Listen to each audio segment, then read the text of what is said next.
In today's show, the Blazers blow a lead and get blown out by the Knicks. But hey, at least they got a new mascot. Welcome to Locked On Blazers. Let's get into it. You are Locked On Trailblazers, your daily Portland Trailblazers podcast. Part of the Locked On Podcast Network, your team every day.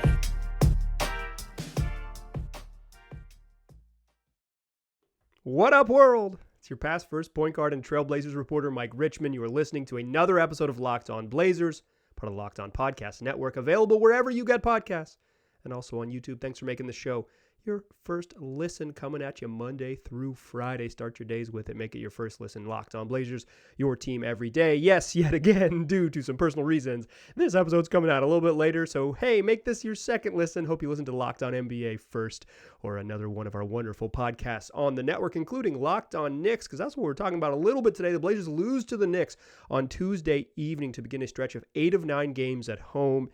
I mean, this thing's over, y'all. It's just about where they finish in the draft lottery. As I once said and then regretted it immediately, put a bow on it. This thing is done. It's a wrap. But this season is it's headed the wrong way. We're going to talk a little bit about the direction it's heading. Talk about that Knicks game. JJ Redick. Damian Lillard was on JJ Redick's podcast. We'll talk about a clip from that appearance, a sentiment Dame shared on that podcast. It's a really good show. Recommend you listen to it. And then we'll celebrate Josh Hart, returned to the Moda Center and was a beloved former Blazer. We'll talk about some beloved former Blazers because it's time to start rooting for people who wear different jerseys. It's that time of year. But first, let's do what we do. Oh, also, the Blazers got a new mascot. Maybe the highlighted Tuesday. Blazers got a new mascot. We'll talk about that in today's show too. But first, let's do what we do. Fastest recap in the West. Blazers lose to the New York Knicks 123-107. They did not score 115 points, so they did not have the opportunity to win this game. They led early. 33-20. They didn't score 100 points that first quarter. 33-20. Knicks missed their first 6 shots. Blazers took advantage by jumping out to a big lead. They led by as many as 16 points in that second quarter and led by 6 at halftime. Knicks kind of really struggled early shooting the ball, and then they kind of figured out. They started to make like sort of a reasonable number of shots, and that, coupled with the Blazers struggling after a strong early start, led to what eventually became a beatdown. Blazers up 6 at halftime. They trailed by 91-81 after a 42-26 third quarter. Blazers come out of the gates. They'd scored just 22 points in the second quarter. The offense had kind of escaped them. The non-Damian Lillard offense had escaped them. They didn't find any more. They're playing this game without Jeremy Grant, who missed the game with a quad injury. Damian Lillard returned after missing Sunday's game with a calf injury that has been bothering him, I guess, throughout the season on and off. He sits out Sunday, comes back, but no Jeremy Grant, who has a quad injury. Trendon Watford gets the start, and you're missing Jeremy Grant. You're missing a big part of the offense, a big hub, a big scorer, and the Blazers just. The non-Dame Blazers never really got it going shooting the ball. Anthony Simons had a nice game, but never got it going shooting the ball. Scored 22 in the second, scored 26 in the third quarter. Like, this team has to score to win, and they weren't scoring. They give up 42 points in that third quarter, go down 91-81 after 3, and they never got within single digits in the fourth quarter. Once this game flipped, it was over. They let go of the rope. And I think that's the frustrating thing about this team is, like, they were kind of in it, playing pretty well. Offense goes away, and eventually the last 7 minutes of the game, they were not playing competitive defense. They were resigned to getting beat down. The Blazers opened that fourth quarter with Damian Lillard on the floor. They said, "Hey, this game's slipping away. We want to win. This is not tanking. This is losing. Put your star on the court. Try to win this game. Can't come back." Never get within single digits. They lose 123-107. That's your fastest recap in the West. Damian Lillard, very good in his return. 38 points, 8 of 17 from 3. Struggled inside the arc a little bit, but finished with 38, 7, and 7. He was really good. 22 from Anthony Simons, who added a rebound and 1 assist. Matisse Thybulle had a pretty nice offensive night. 15 points to go with 8 rebounds and 3 assists. 10 from Trendon Watford in the start. 10 from Jusuf Nurkic, who just has not looked back, coming back from that calf injury. Has not looked like he's back. And the Blazers basically got no help off the bench. 6 points from Shaedon Sharp, who played very limited minutes before in this game, played just 7 minutes. No one else off the bench made a second bucket. Cam Reddish, 1 of 6, 0 for 3 against his former team. On the other side, playing without Jalen Brunson, the Knicks, don't worry. They got 26 from Emmanuel Quickley, 24 from Julius Randle to go with 10 boards, 4 assists, 22 from RJ Barrett, and their bench beat up on the Blazers bench. Miles McBride, 18, Obi Toppin, 11, Josh Hart in his return to the Moda Center, 16 points, 9 boards, 8 assists. What are you going to do? They're deeper and better than you.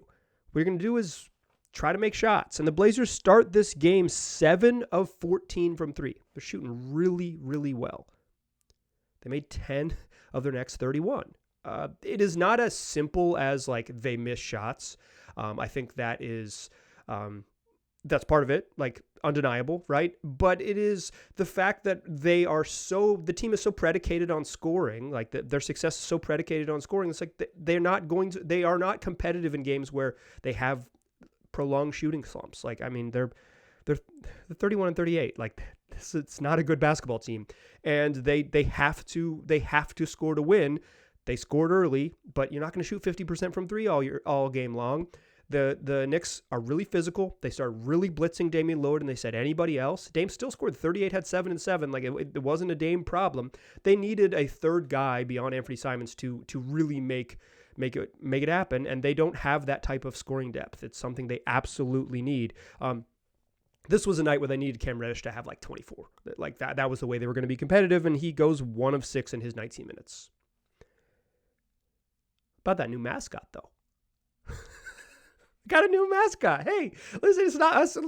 Let's talk about non-basketball stuff for a little bit. They got a new mascot. They introduced a Sasquatch, a Bigfoot as a new mascot. This was a long, like sort of prolonged, drawn-out bit featuring local comedian, pride of Beaverton and Westview High School, Ian Carmel. Ian is what a charming person Ian Carmel is. Really, is incredibly quick-witted, incredibly smart, incredibly charming, and went from like literally the guy who was on a local sports, regional sports television broadcast as the comedic relief here to now the Blazers' most famous fan. Props to Ian Carmel. But Ian, who's, a head writer in the Late Late Show and will do something next in Hollywood, and we will follow him, did a whole thing with the Blazers searching for Bigfoot, and it ended with Bigfoot being introduced on the floor.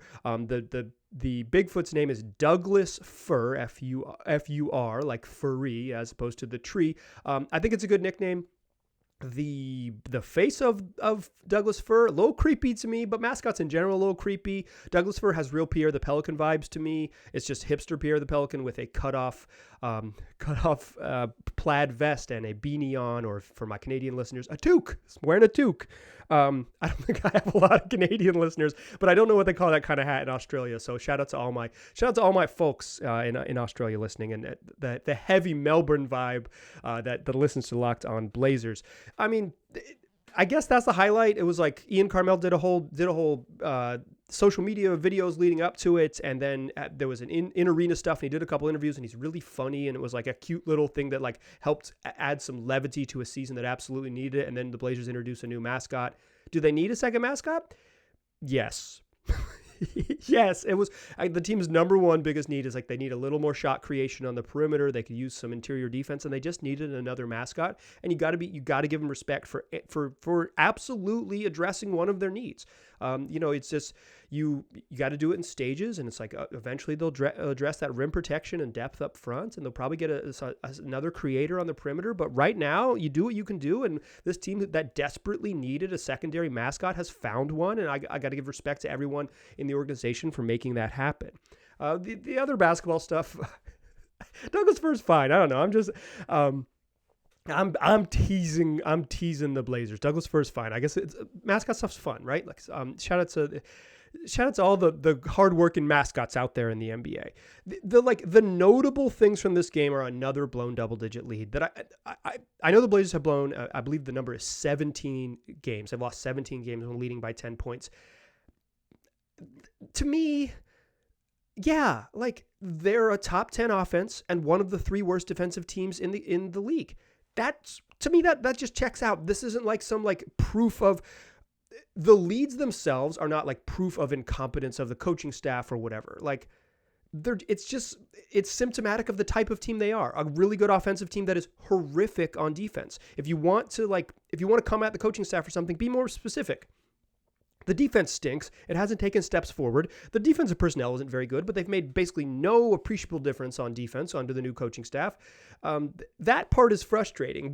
They blow leads as proof that they're unorganized is a nonsense take. It's a nonsense take. The take is like, they're bad on defense, so of course they give up leads because they can't frickin' stop anyone.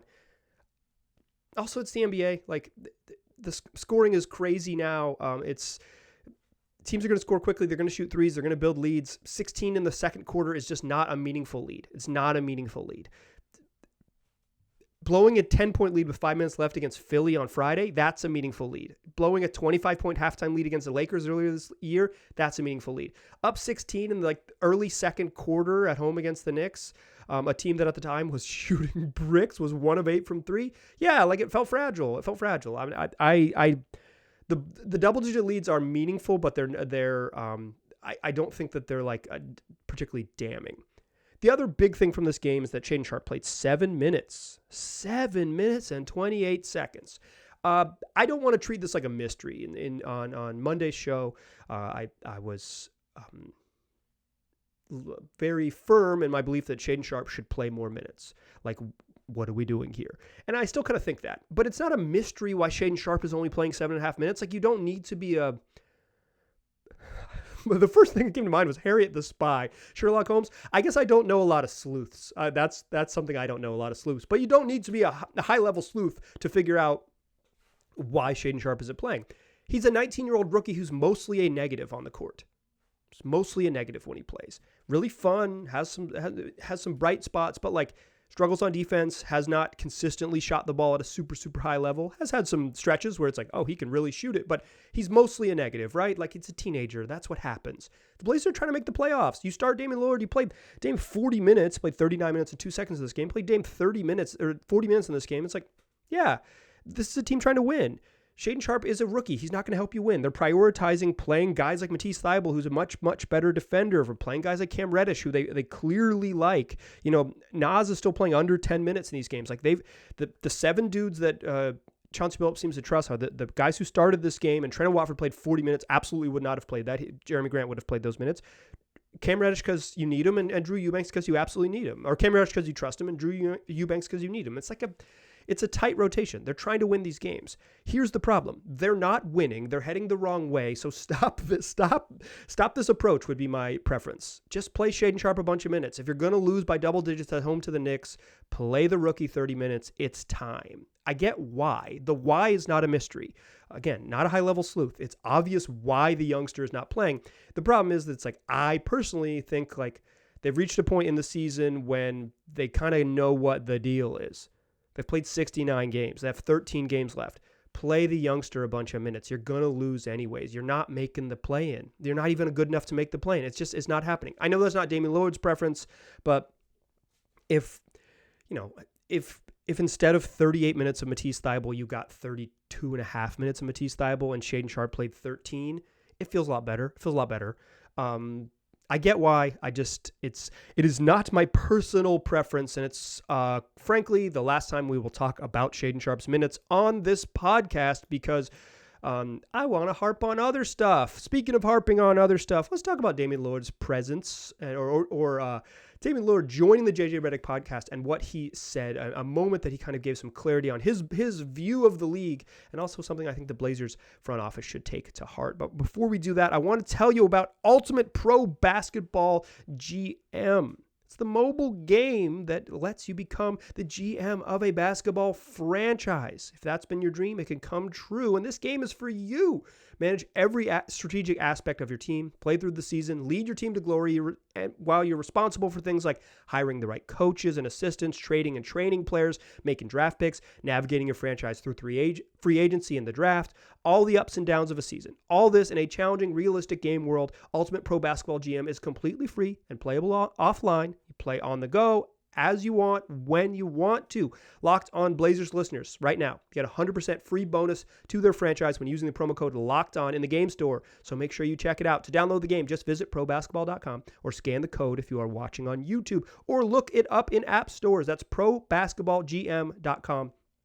Ultimate Basketball GM. Start your dynasty today. All right. JJ Redick has a podcast. I am right around JJ Redick's age. He was in college when I still lived in Chapel Hill, North Carolina as a youth. I hated that dude.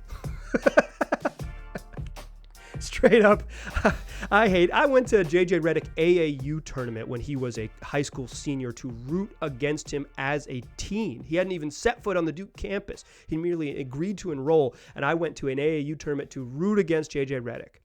But I'll say, he's got a pretty good podcast.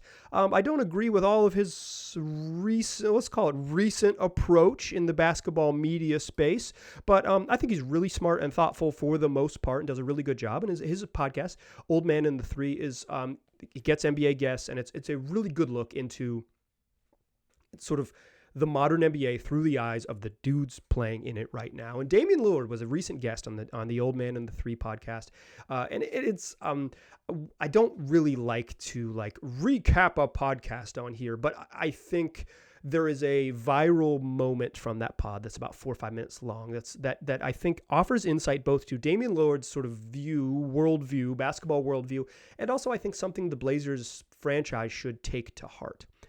They talked about a bunch of stuff on there. I recommend you check it out. I will link it in the I will link the podcast in the episode description for this episode, if in case you missed it. But in that pod, in that episode, JJ asked Dame kind of about how he operates and how he maintains within the culture of the NBA, both like within the league with players, like what the sort of player vibe culture is, and also just like the ecosystem, the take ecosystem of sports media today, which I fully recognize. I'm someone who yells into a microphone. I don't always yell, but I talk quickly into a microphone on YouTube.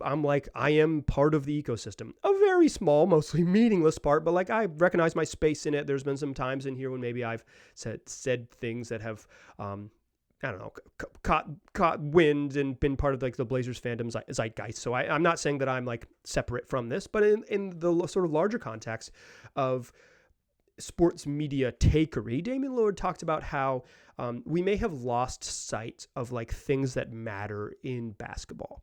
I thought that was pretty interesting. Some of it is that the obsession with rings makes what you do in the regular season meaningless. And I think this is largely one of the NBA's major problems, is that the way we would discuss players is they win a championship or they're trash. Big trash. Get them out of here. Dude stinks. Unplayable. Garbage. Or champions, greatest of all time. Goats are trash. Everybody's a goat. Everybody's trash. There's literally no middle when something like 26 of the franchises fit squarely in the middle, and there's two on each end, right? Like that's probably a more accurate way to discuss it. There might be more teams at the bottom because of intentional losing, but I don't think even some of the teams losing aren't true trash. They're just teams being a little strategic in the way they approach games this season because of the way the NBA has incentivized things. Dame talks about how the journey has to matter. What you do, the regular season, the path to try to win a championship has to matter. Because if you only talk about rings, everything else, the 82-game regular season, the first 3 rounds of the playoffs become meaningless, largely meaningless. And then we lose the context of what makes the sport wonderful. This is something that I think I've heard Dame share generally, sort of broadly speaking. I've heard him share before, but I think this was the first time that he spoke on it at length in recent years. I will recognize this. Some of this is a little bit self-serving. Damian Lillard is very unlikely to even participate in the playoffs this year, but he has had a magnificent regular season, and talking about not losing sight of the journey is very obviously self-serving. I'm not stupid. I get what that is. But Dame was said, even in the context of that answer, that he was like, he didn't want to make this about his experience. And I think let's honor that request, right? Because I think some of it is saying like, hey, there's a lot of dudes that are greats, and I think we can lose sight of the greatness if we only care about rangs and rangs culture. But losing sight of the journey strikes me as something that I wish the Blazers hadn't done this season. What I mean by that is that it's okay to be okay. And the Blazers' choice not to be competitive by adding a backup center all year long kind of makes you feel like they didn't want to be good. At the beginning of the season, it's defensible. It's like the ownership really doesn't want to pay the tax. You totally get it. But you say like, hey, this team is set up for a trade. They have to make a trade. There's too much overlap on the roster. Josh Hart's entering free agency. They're going to make a trade. They're going to add some size. They'll get there, right? When they choose not to do that at the trade deadline, it's like, are we losing sight of what matters? Do we not care about the regular season? Is the team prioritizing? Is the team losing sight of the journey? And this isn't to say that I don't think it's better if they miss the playoffs. I do. I straight up do. But if with how good Damian Lillard is, to punt on another season and to punt on another season intentionally, it does feel like you're losing sight of the journey and prioritizing only some sort of future chance to get good over a chance to be as competitive as you can in the moment. So let me clarify this a little bit more. The Blazers have two-way spots. They used them on John Butler Jr., who's back out of the G League. Welcome back, John. And Abu Baji, a guy who's never going to play a game this year. His it was a raw prospect and then had a knee injury and has had knee surgery, and now his season is done. I think using the two-way contracts on high upside flyers who are not NBA players is probably the purest way to think about two-way contracts. They are specifically for G League players. But for a team like the Blazers, who said that they wanted to be competitive this year and that Damian Lillard has said so many times that he wanted to make the playoffs, using those in a slightly different way, saying two-way guys can be eligible for, they have to play less than 4 years in the league. So you can have guys with 3 years of NBA experience on a two-way contract. Using that on a big person that's like much closer to an NBA vet, so you had big man insurance, is a way to not lose sight of the journey and not lose sight of what matters. I think the Blazers, for the most part, have approached this season in a pragmatic way. If you believe they can get good this summer and be good and competitive next year, if you believe that it's really challenging, as I do, I think punting on this season by making some choices to have the roster not have the parts you need to be competitive when you inevitably dealt with some injuries feels like they are not living up to the standard and the wishes of their franchise icon. Damian Lillard mentioned this on another podcast he was on where he says, I understand that the team has priorities, but I want to do this. I want to press on into the playoffs. It's what they are trying to do each night, and they are undermanned, and they're basically, if Jeremy Grant comes back, they're basically healthy and mediocre, right? So I'm not saying like if they had just signed a third center, they would be in the playoffs, but they would be in the mix, which is Dame's preference. And it seems like they chose not to follow that preference. And to me, it has made the season feel more like a bummer because Damian Lillard is playing all-world basketball, and the team is saying, be patient, trust us, we'll get it right in July. At some point, I wish they would have respected the journey and tried to be as decent as possible within reason this year, knowing that the big moves only could come in the summertime. So why not make some small moves, even that on the two-way level that are cap neutral, do not cost the Allen estate any money, to try to be more competitive in the near term? The idea that the Blazers couldn't finish like the 10th best team in the West this year, looking at where the West is wild. And they chose not to do it all year long. Okay, let's have some happier times. Josh Hart came back to the Moda Center. He's a lot of fun. Let's talk about other former Blazers that have earned that sort of Josh Hart role of being like, I'm going to root for this dude in whatever jersey he wears in honor of Josh Hart's return. But before we do that, let me tell you about Built Bar. Best tasting protein bar that there is. I like peanut butter brownie. I like cookies and cream. I got a cookies and cream upstairs on my desk right now. 17 grams protein, just 130 calories, 4 net carbs. They pack a punch. They fuel you up. Got 100% covered in 100% chocolate, so they're going to give you a little boost to your blood sugar, but only 4 grams of sugar on average. So they're not going to light you up with a bunch of unhealthy stuff. They're not super sugary and wild.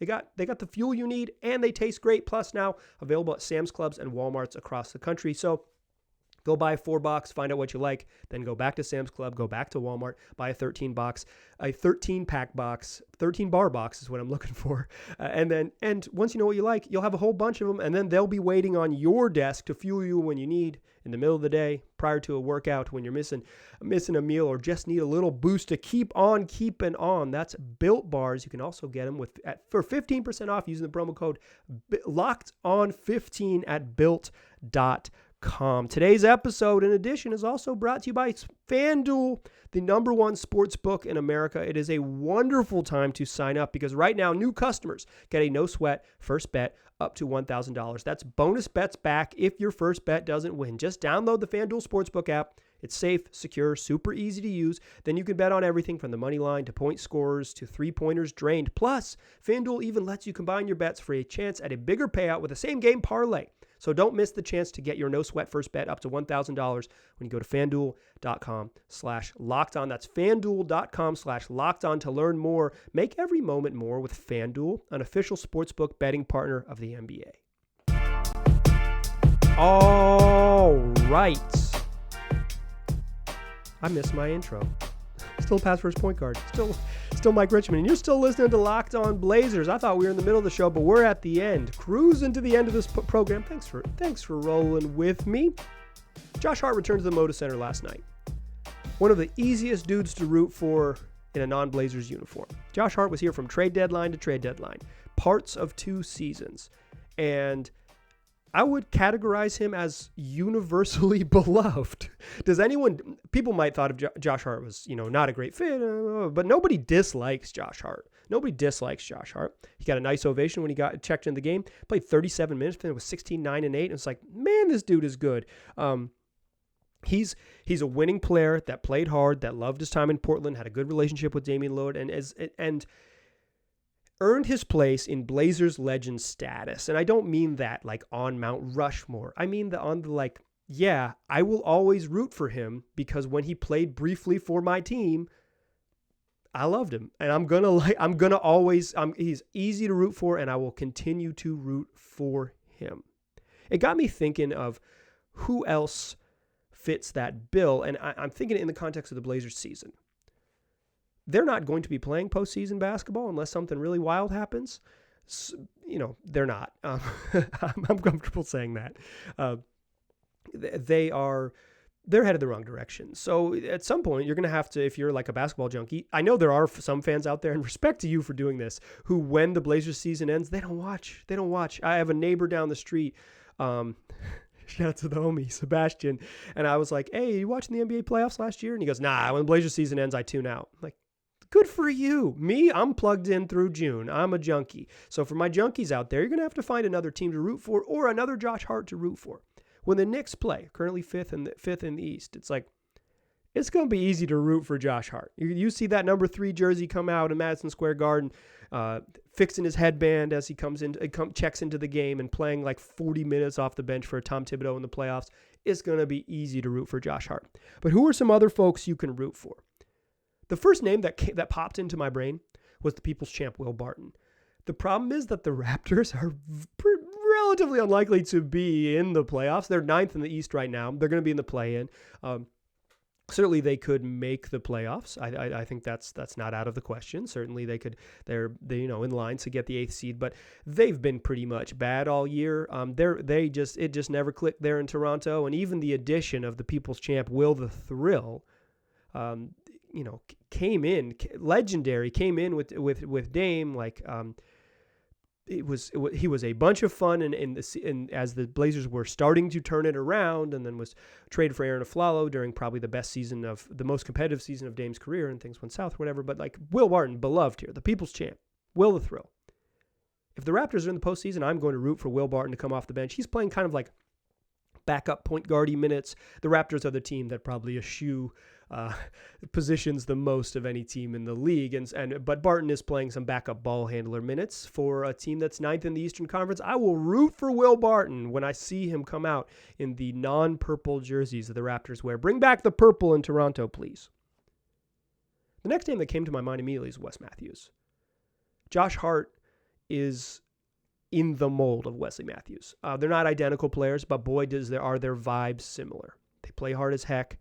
You're not going to get cheated in their minutes, and even in their limitations with what they can do, their effort never wanes. So you know what you're going to get, even if there's some stuff that, Wesley Matthews couldn't dribble very well early in his Blazers career. But he did what he did, and he always played hard, and I think Hart is fairly similar. Wes is playing pretty limited minutes for the Bucks. I don't know that he'll play in every playoff series, but even in his middle 30s, he's a competitive defender who really gets after it as an on-ball defender. I think he could have a role in the playoffs. He's Wes Matthews, incredibly easy to root for. One of the easiest dudes to root for in the league, across the league, wherever he has been. It's like, yeah, I like this guy. I don't think Wes is a stretch to say put him on the list. When the playoffs start, I'll be rooting for Wes Matthews. The next name is CJ McCollum. I know CJ McCollum has a weird relationship with Blazer fans. Some people will root for him regardless because of his wonderful 9 years in Portland and all he meant to the program. Some people, I think, kind of soured on him and said, like, I am so ready to have this dude be off the team. Get him out of here. So, like, when he left, it was like, thank goodness. And there isn't that sort of like congenial, beloved feeling of CJ. But I think for the most part, people like CJ McCollum. And when the Pelicans they're also teetering on the edge. Like, are they going to make the playoffs? I think they're probably going to make the play-in. So they're going to play some postseason games. CJ McCollum, former Blazer great, easy to root for. Your mileage may vary on that one, but he's easy to root for.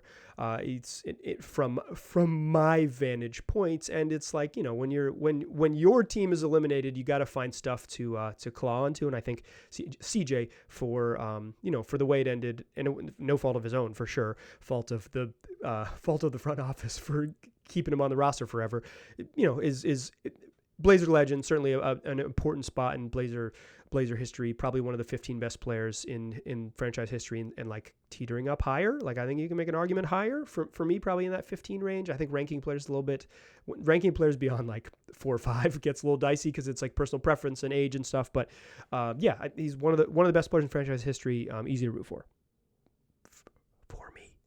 The last one, I think this one is a little bit harder. Nicholas Batum and the Clippers.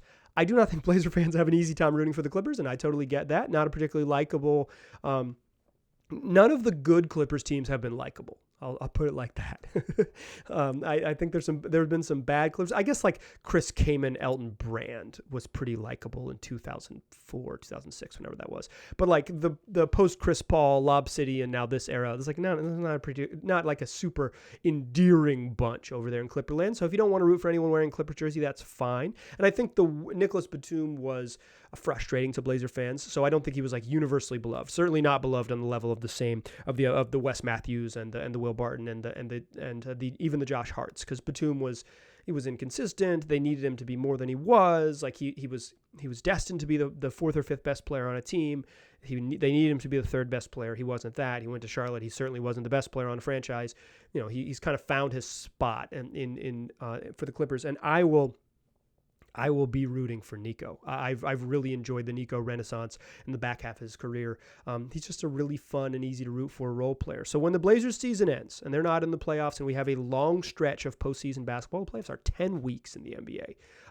It's one of the reasons why people don't care about the regular season, because if you're a casual fan, you can just watch the playoffs, and it's 2.5 months of basketball at its highest level, and it's enough for you.